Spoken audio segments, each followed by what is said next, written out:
morning, all you beautiful people out there, and thank you for tuning in to this Wednesday episode of Intangible Commerce. I'm your host, Ray Roberts, and I want to welcome you into the studio. For those of you watching on YouTube, lesser of our channels, Spotify has been doing great lately, and shout out to all you folks, beautiful folks out there on the Apple. You're on the Apple. Yeah, I'm 41 and I've just shown that on the Apple. So for all you on the PC as well, welcome, and I am your host, Ray Roberts. This is Intangible Commerce, and today we are going to dive into a little bit of number. Let's pick on Amazon. Let's pick on them. They've been up there on their high horse, doing their thing, being an Amazon and all that such. Well, enough's enough. So enough of that nonsense. You may have recalled, and if you hear in the background, I've got a husky. She's quite lively this morning, so we're going to do our best to make it to the podcast, but welcome in Iceberg the husky. Friend of the show. So if you recall, we had the Amazon layoff. So January, there was about 18,000-ish workers that were cut, and then there was a few more that happened through the year. And a lot of folks had kind of wondered and were asking about and curious about, well, are they hiring these people back as we approach peak season? As many of you know, we're not even approaching. We're there. We're in it. This is peak season. You're slinging orders, and hopefully you're tuning into Intangible Commerce in the background of the warehouse while you are doing that. So shout out to all my people, my e-com folks who are hustling right now. But Amazon, so they did the layoff, 18,000 workers in January. So, I mean, yeah, pretty typical, right? You're going to bring up a bunch of workers for peak season, and then you're going to lay off folks because these are temporary, normally anyway. But that was the difference with this Amazon, or with this Amazon. Good grief, what is wrong with you? Ray, talk proper with that round of layoffs. It wasn't just temporary workers. It was also inclusive of some full-time staff as well. A good portion of that, I don't want to say 50-50, but it was in that neighborhood. So it wasn't just your typical layoff. What was Amazon doing? Everybody sort of expected that, as the year drug on, that they would start to beef that hiring back up. They would bring that number of employees up. But they haven't. They haven't done that. So what's going on? Amazon's over here setting the standard for everything that we do in business today online. We look at Amazon and go, what is Amazon doing? Because if it's 2-day shipping to XYZ, I had also better be 2-day shipping to XYZ. There's no room for error in this anymore.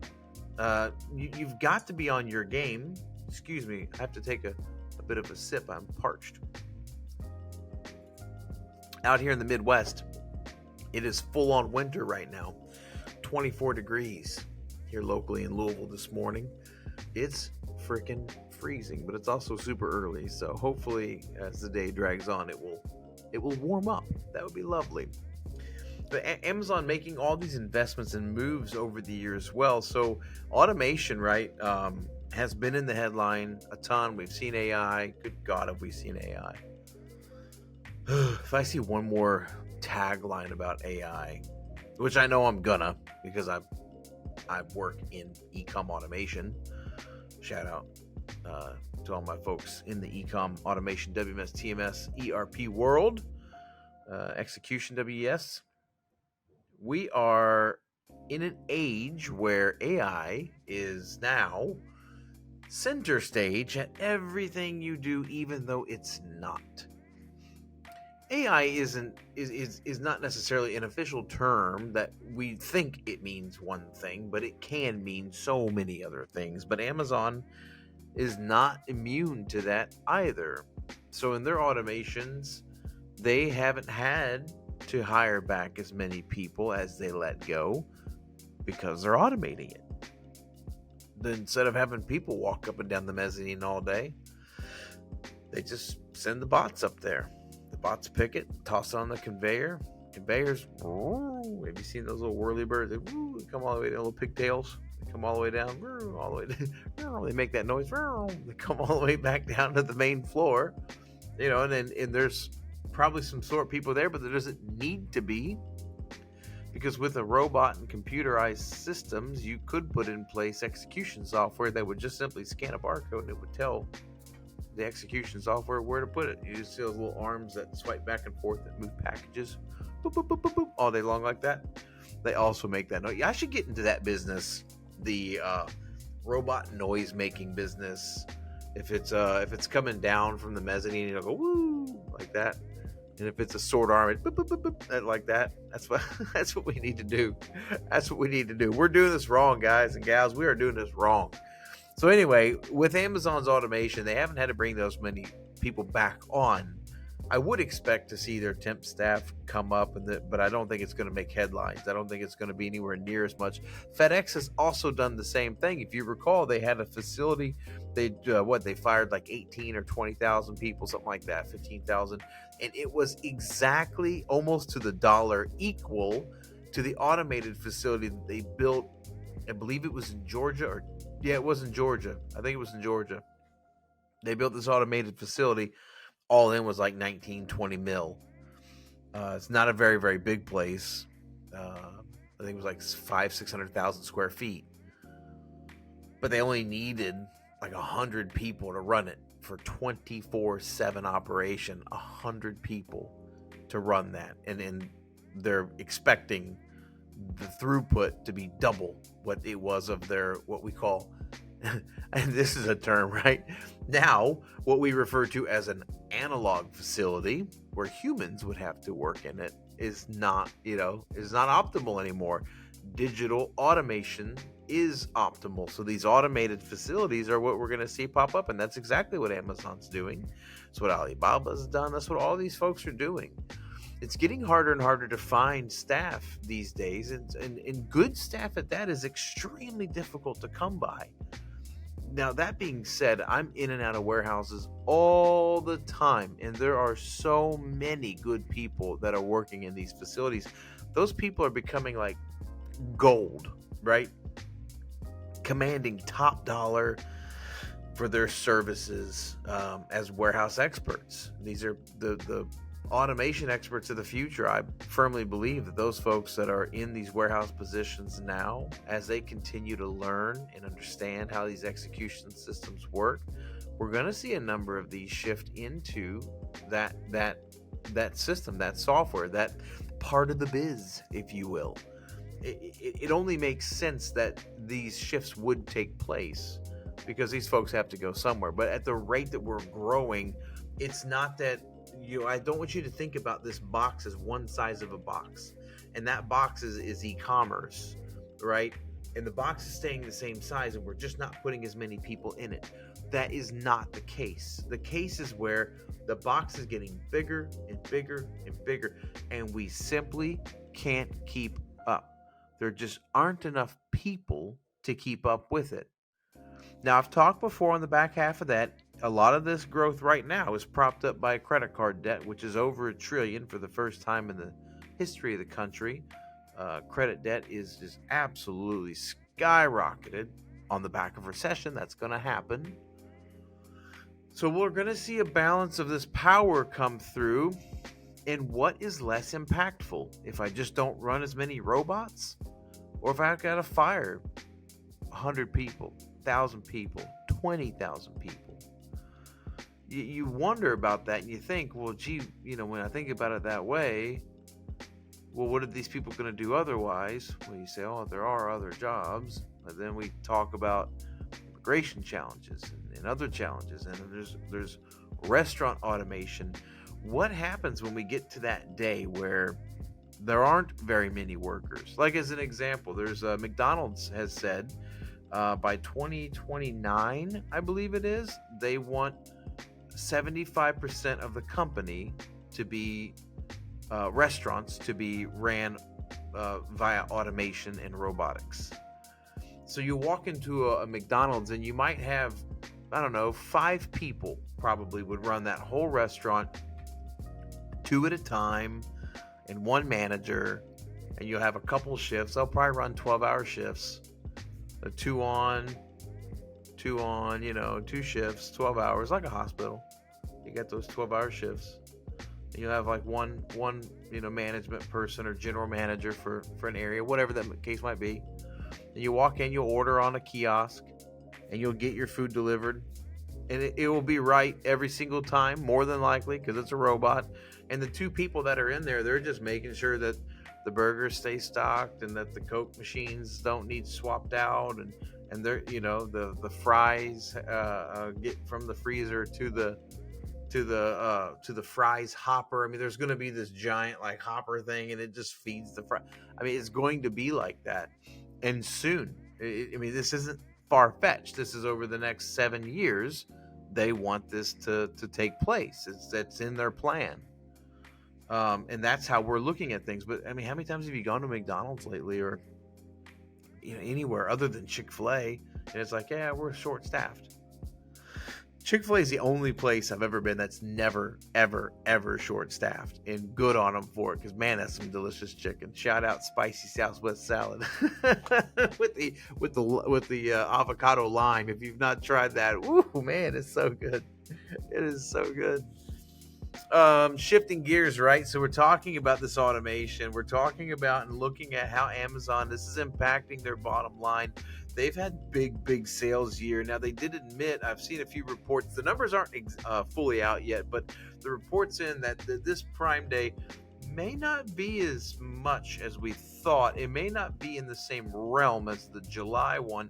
But again, the numbers are still crunching, but early data suggests that consumers spent a little bit less, that the items they bought were a little bit less than they were in terms of ticket size than they were over July. And I wonder if that July buy, it wasn't necessarily pre-recession. I mean, we're still in that phase. I think everybody knows it's coming, but I don't think it was as bad or as long to have the impact that it had in this October Prime Day.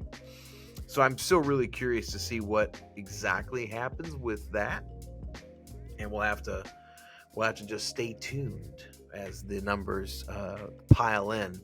But it's going to be really interesting over this peak season, especially into Q1 24, which is looming. It's crazy. I know everybody says this, but man, this year, despite all the challenges, despite the way the economy's gone and the global events, it just seems like every year just flies by so fast. And I, for one, am really excited to see what happens with all this.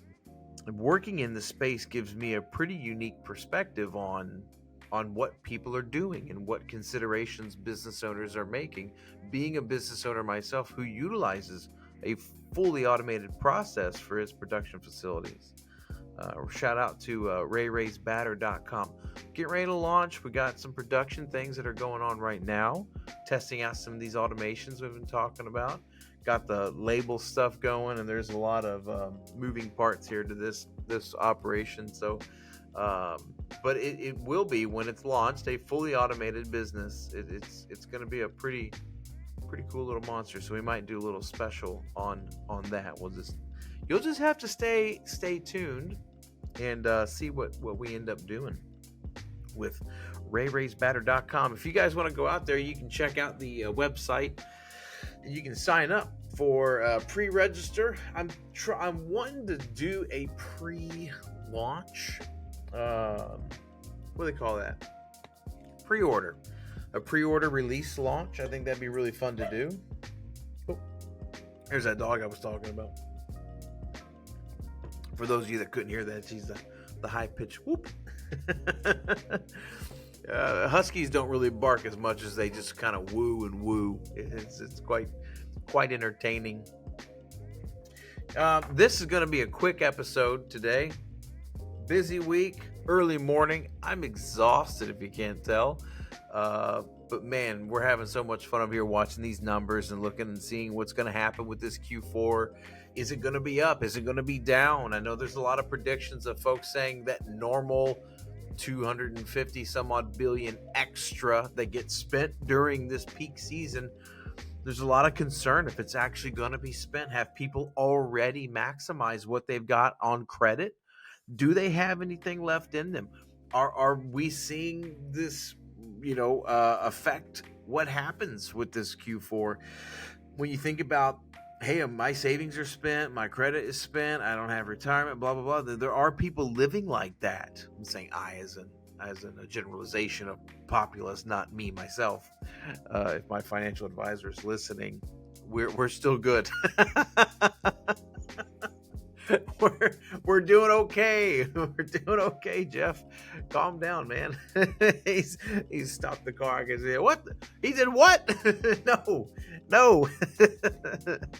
Well, we're just, as an American people, things have been difficult for folks. And if you're at that point already, and I know a lot of people do like holiday savings accounts, that kind of thing, but when the average person, per person is spending like $300-400 on average, like per kid, per whatever, you got 3, 4, 5 kids. I mean, that adds up super duper quick, but we have seen in the past $1,200, $1,800 per family spent on Christmas. I think it was 2021 or 22. I think it was 21. There was a huge, just gigantic amount of money spent. It was, I think, it broke into the 2000s per family on average. I'm super curious to see how that goes, and if we see those kind of numbers. I sincerely doubt it. I think people are going to be really conservative. I think the credit card debt has already hit a lot of folks. Those payments are hitting folks, and I think they're starting to realize, oh crap, this isn't going to work out. I think more people now than ever are living paycheck to paycheck, just trying to get by, and that's going to have an effect. And as that effect plays out, unfortunately, it's us, the sellers, who take the hit, because Amazon still wants their fees, and they're still chewing into my margins, and 3PLs are chewing into my margins, and everybody else that wants a little piece of that pie is over there nibbling on my pie. And everybody who does this understands what I mean. It's a constant struggle to find margin, and any point or two I can find, I'm going to take if it makes sense for the operation. But I think that sentiment is something that we can all resonate with, and I'll get behind and understand that change needs to happen, and quick. And so I'm really hoping that we all find a really good Q4. Good luck to everybody. I'm really hoping the Amazon numbers get posted soon. Oh gosh, excuse me. Look over here yawning. I'm boring myself. That's just how tired I am. Good grief. I'm going to go do some jumping jacks, and I hope everybody on that bombshell has a wonderful, wonderful Intangible Commerce Wednesday. And we'll see you next week as we dive further into those numbers. I do think they should be posted. We're going to take a look closer at a comparison of last year to see what we should maybe expect for this year, and also layoffs, because return season happens in January, February. But after that, I think we're going to see a big layoff with automations and these companies ramping that up. There's going to be less room in those warehouses when they're full of robots. And on that wonderful, non-depressing bombshell again, I hope you have a wonderful day. We're out.